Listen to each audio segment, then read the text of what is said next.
Good afternoon, Dylan Conrique. Welcome on VH Berries. Thank you so much for having me. I am extremely grateful because the most defining chapters of your story are often the ones that remain quietly concealed until the passage of time gently lifts the invisible into view, allowing the chair to outgrow the room and giving the seat its name. How are you doing today? I'm good. It's a good day. It is a good day, Dylan Conrique, and one of those chapters quietly emerged over the past few months with the 1 year anniversary of your transition from California to Tennessee and the release of a 4-word EP named A Little Like You. Yes. It's been great. I've been super excited to kind of just transition over here, and it's been very interesting. I'm born and raised in California, so I'm not used to tornadoes or tornado warnings. So it's been interesting. Also, it snows here, and didn't get that memo, so... Absolutely, Dylan Conrique, you're experiencing the tornado alert as well as the snow, and I would love to discuss that piece of art made of 4 songs from the eponymous opening track to the closing track written in stone. Can you tell us a little bit more about it? Yeah, written in stone. I am just overall blessed that I was able to put that out as kind of like the first song transitioning into this new genre. I worked on it, and since we wrote the song, I've always been obsessed with it. I actually wrote it after I had watched the last episode of The OC. And it was just so emotional because these 2 people who just never got it right finally figured it out. And later on, he ended up losing her. And it just made me realize that, like, there's just so much that I want to do and with my partner. And I want to be around him all the time because I never want to miss out on our memories. And so it made me super emotional because I was on a plane actually heading back to Tennessee from his place. So the emotions were there. I was literally crying at baggage claim. And I knew exactly what I had to write. I just knew that, like, that was going to be a song I was going to write the next day. Absolutely, Dylan Conrique. That song was born from that baggage claim department. And what was the creative process behind the entire EP from the first idea to that finished product? Yeah, it's kind of wild because How to Lose a Girl and A Little Like You, I wrote those before Written in Stone. So I feel like my sound has been changing kind of longer than a year, honestly. And I've been slowly trying to find myself in this new industry and this new genre of music. And I've been doing it for a while. So it's kind of interesting that, like, all the other songs that came after Written in Stone were also, like, they were made maybe even a year before. So, yeah. Furthermore, Dylan Conrique, my favorite song is the second one, called Polaroid, produced by Brett Truitt, in which you're trying to avoid building comparison with 2 figures named Anna and Andy. Oh, wow. Yeah, sorry. I kind of like zoned out for a second.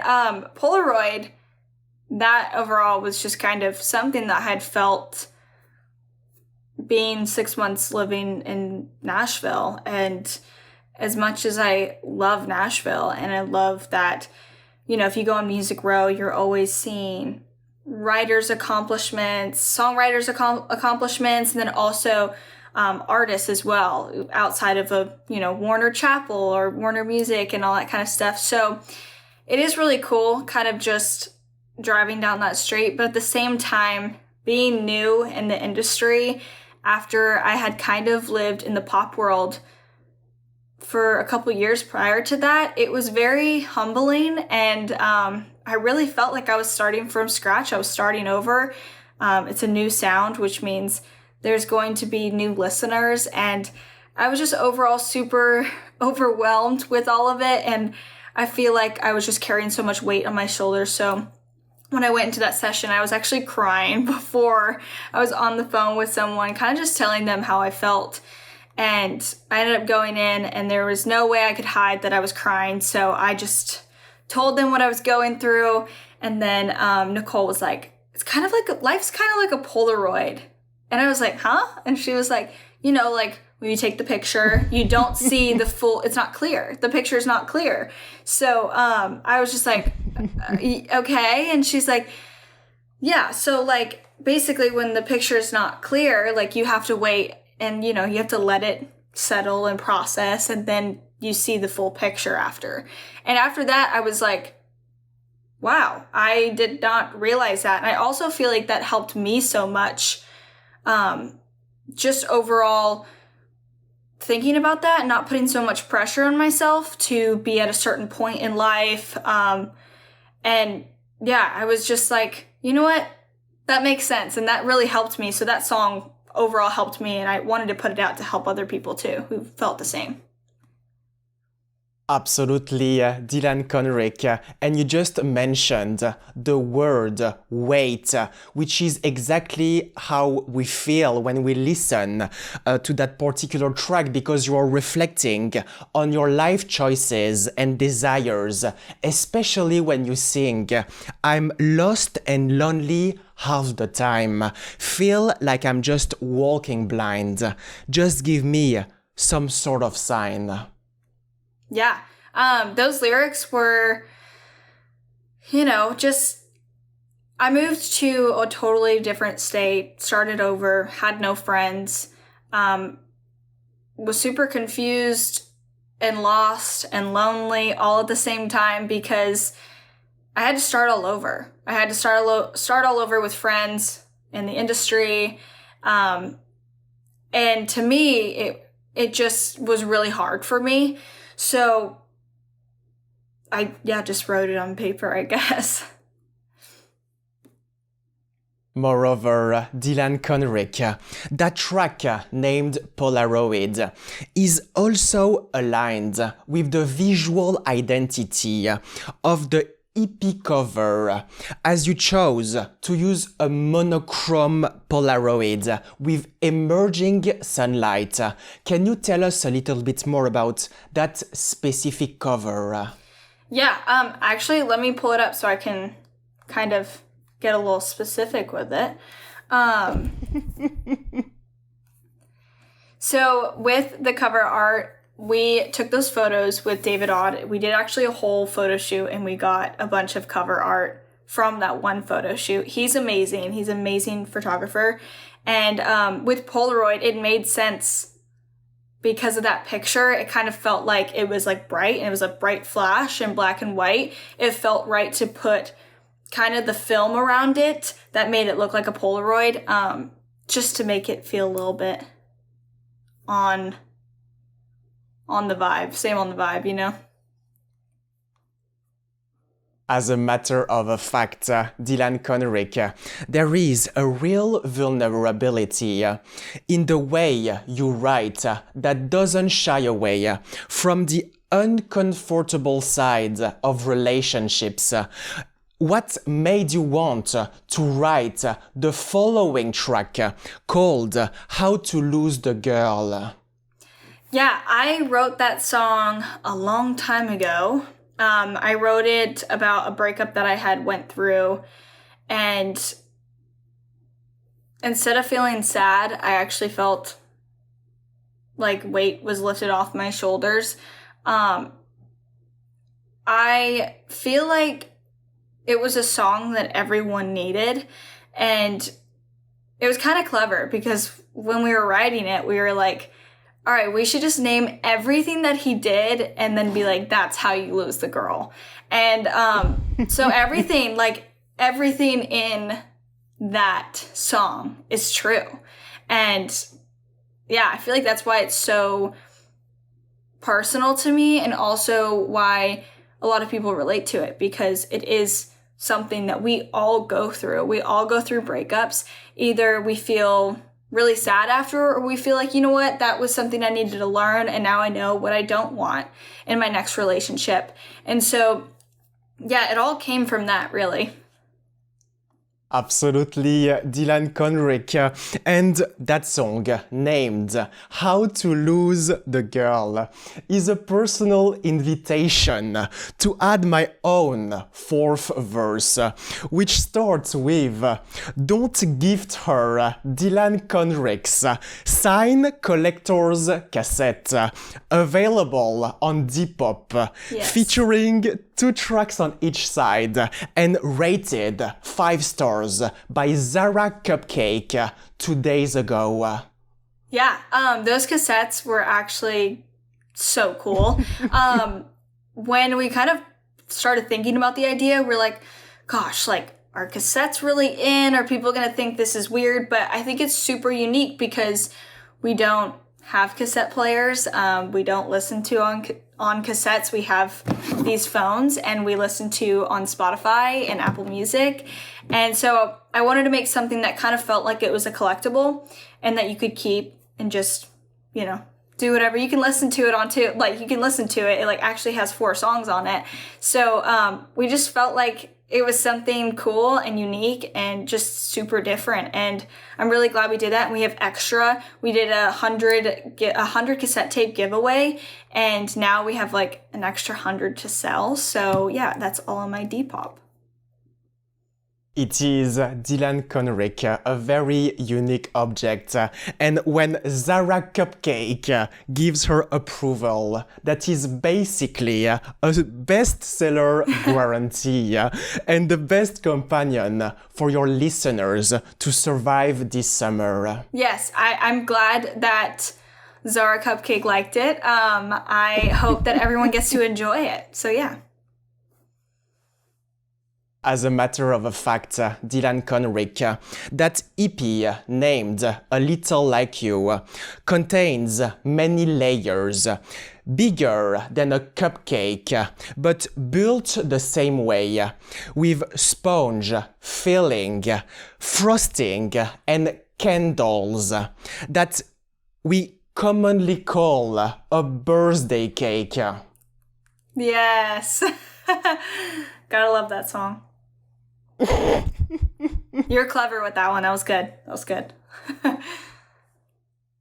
I would love Dylan Conrique to explore that 205-second track released on February the 2nd of 2022, a date featuring 5 occurrences of the number 2. Can you tell us a little bit more about it and whether this numerical alignment was pure coincidence? Yeah, that song came out in 2022. I wrote Birthday Cake in 2020.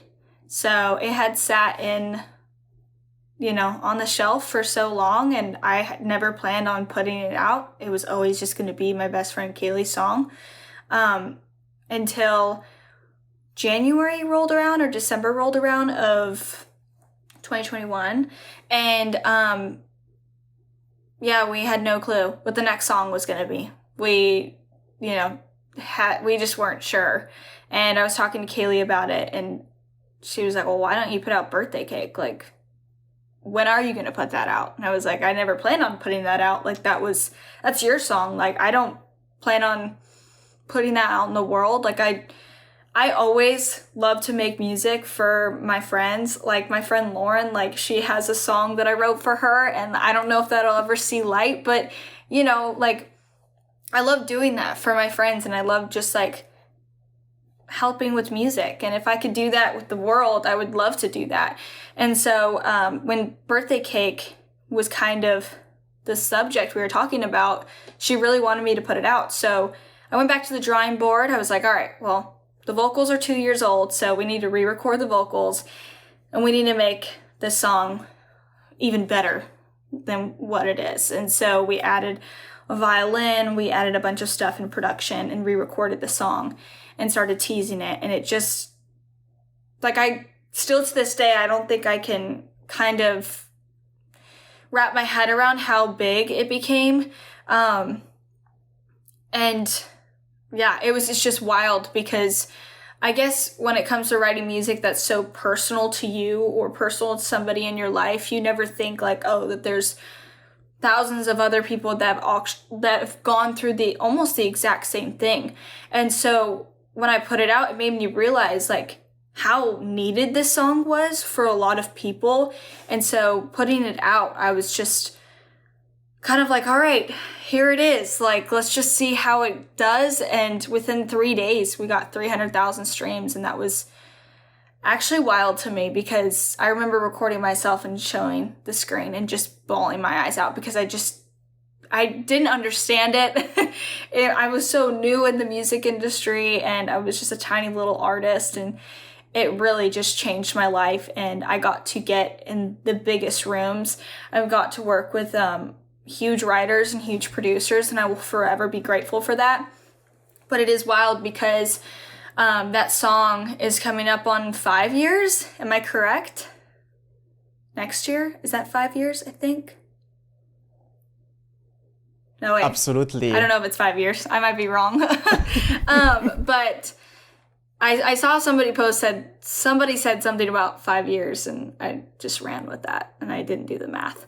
But anyways, yeah, so Birthday Cake completely changed my life, and I will forever be grateful for that song, and I will sing that song to the day I die. I love that song. If I understand correctly, Dylan Conrique, that piece of art is based on a phone call, and it eventually became this song. What was going through your mind in that first wave of writing it? Gosh, yeah.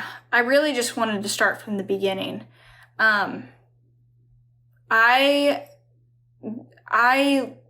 All I can say is that Kaylee's mom was the most wonderful person and the best person I've ever met. And she really was like a second mom to me. I remember getting picked up after school, and she would be there, and you know, she was just kind of like my second mom. That's what I remember her as. And she was just this like just sunshine of light. She walked into a room, and there was no way you couldn't be happy, because she was just so amazing. And yeah, she just made everyone around her so happy. And so getting the call was the hardest thing ever, because I had never dealt with, I guess, a loss that close. And all I wanted to do was be there for my best friend, because I couldn't imagine what she was going through. As hard as it was for me, I can't imagine how hard it was for her. And, you know, I've always to this day said I would do anything for Kaylee. She is my best friend, my ride or die. And yeah, so when I wanted to write the song for her, I wanted to start from the top, and I wanted to be almost a song that could help her get through life. Almost a message of what I think Mitzi would want to say to her. And yeah, I don't know, we kind of just went from there, and we wrote it pretty quickly, I would say within 2 hours, and yeah, and the rest is history, so. And the rest is history. And subsequently, Dylan Conrique, later on, you created a duet version of that song with Alexander Stewart. Yes. What made you want to bring another voice into that song that feels so personal? Yeah, it was hard kind of coming up with the idea of, in the beginning, it was so personal. I just wanted to leave it how it was, but I felt like the song wasn't done, and Alexander is such an amazing artist. I feel like there was no other person other than him, and I feel like he was such a perfect fit for it, and he did amazing. And we got to sing live together at one of the shows at the Echo in 2023, I believe. So yeah, it just felt right. I felt like I needed him on the song. It only made sense. It only made sense.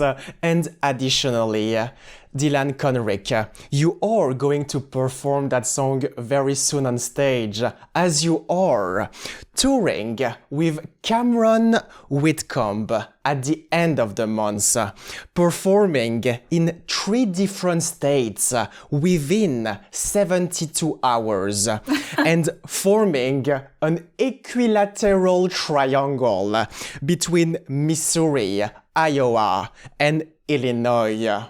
Yeah, I'm excited. I'm just excited to get back on the road and perform the song again. And, we're also performing some unreleased stuff, which I'm really excited about. I actually have rehearsal right after this before we hit the road, so super excited.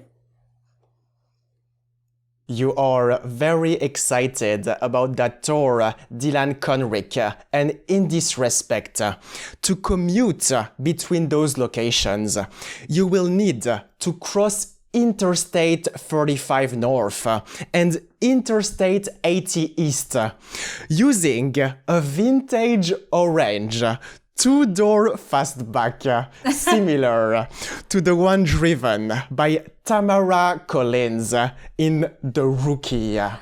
Yeah, I don't know if I could fit everything in that little Mini Cooper. Also, we don't have the Mini Cooper anymore. She was taken from me. So we will be in a rental car.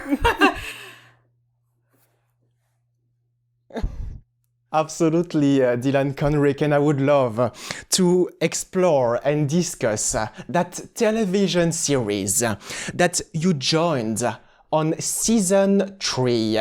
Can you tell us a little bit more about that experience playing Tamara Collins? Yeah, again, blessed to be on that show. I watched the show before I was on it. We actually started from season 1. And I think before it was on Sundays, correct me if I'm wrong, and me and my mom watched it every week. And then my brother started watching it, and then my dad started watching it. And we were like, that was our thing every week to watch The Rookie. And then I got an audition for it, and I was just like immediately so excited. It was only 2 episodes, but I was just like, I was just like all for it. And did the audition. Didn't hear back, thought I didn't get the job, and then 3 months later, they're like, you're filming, and so I filmed the 2 episodes. From there, they just called me back, and it turned into 2 episodes, turned into a couple seasons, so I'm just, blessed to be on that show, and also, the cast is amazing, and they're so much fun, and I love being on set with them, so yeah, it was just overall such a good experience, and love all of them and miss them very much. I can feel the passion in your voice, Dylan Conrique, when you're referring to those favorite moments on set.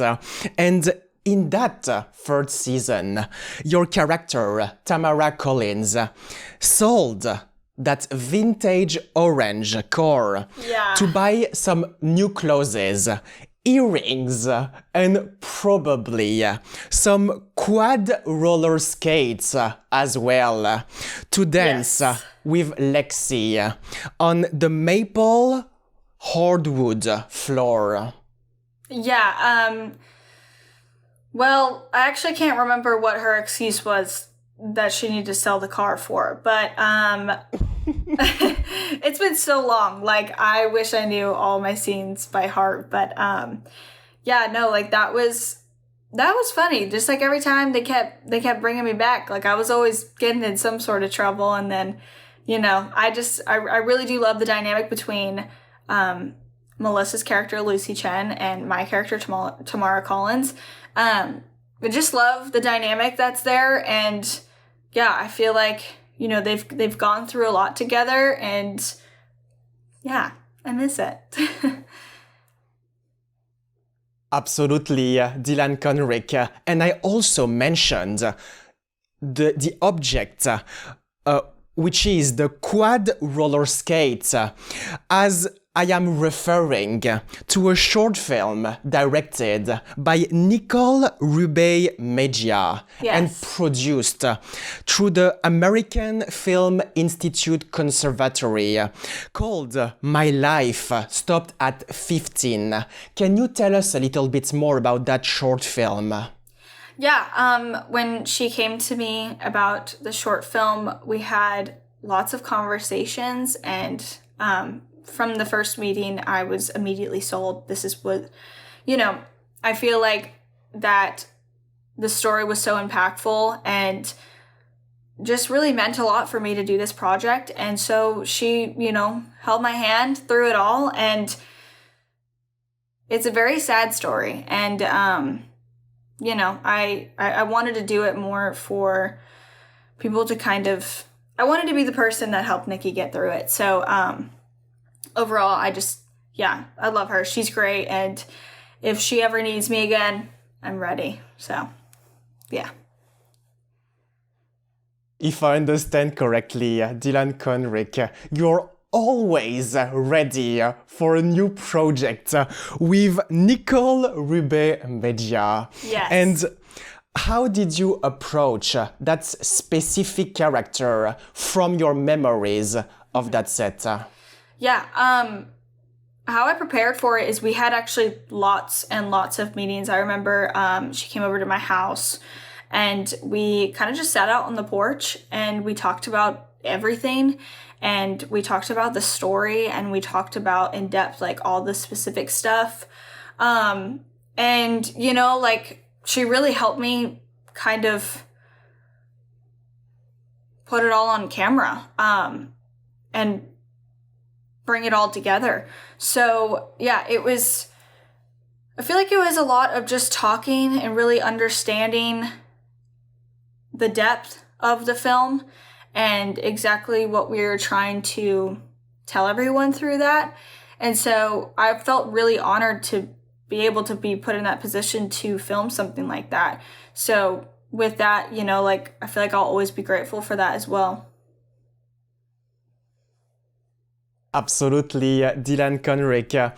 And ultimately, I would love to explore your early journey as you grew up in Northern California with horses in the backyard. Can you tell us a little bit more about those animals?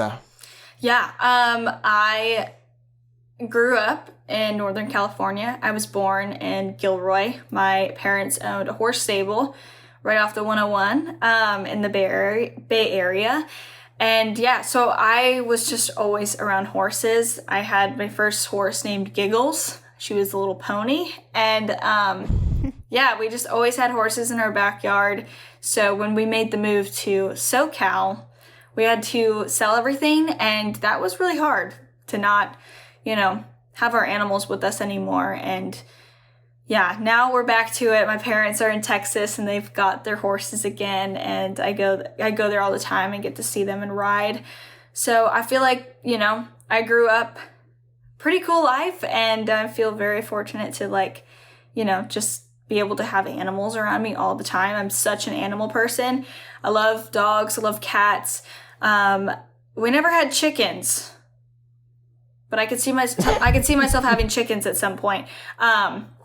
But yeah, my dad is a team roper, so is my sister. And yeah, that's just kind of all in our blood, I guess. It's just having horses and stuff and riding. As a matter of fact, Dylan Conrique, that horse named Jiggle, is part of the past, the present, and the future. And as you're looking ahead, what are the projects on the horizon that you're particularly excited about? Yeah, I'm excited for all the music that I've been making lately. I feel like I really found kind of my sound in all of this. I know if you go back a lot to old interviews and stuff when I was also in the pop world, and it felt like every time I was like, oh, this is my sound. No, this is my sound. No, this is my sound. I don't get me wrong, like I loved those moments, but what truly makes me happy is the music I'm making right this second. And I feel like this is where I was supposed to end up. So I'm just finally happy that I found it, and I'm ready to just stick with it. And yeah, I'm really excited for the future. In conclusion, I look forward to witnessing the upcoming releases and to hearing the sunny echoes of those 3 concert dates as you continue illuminating stages and showing that all through Tennessee may be a landlocked state. Through music, you're bringing an ocean of emotion from both corners of Memphis and Nashville to the world. Thank you very much, Dylan Conrique. Thank you so much for having me.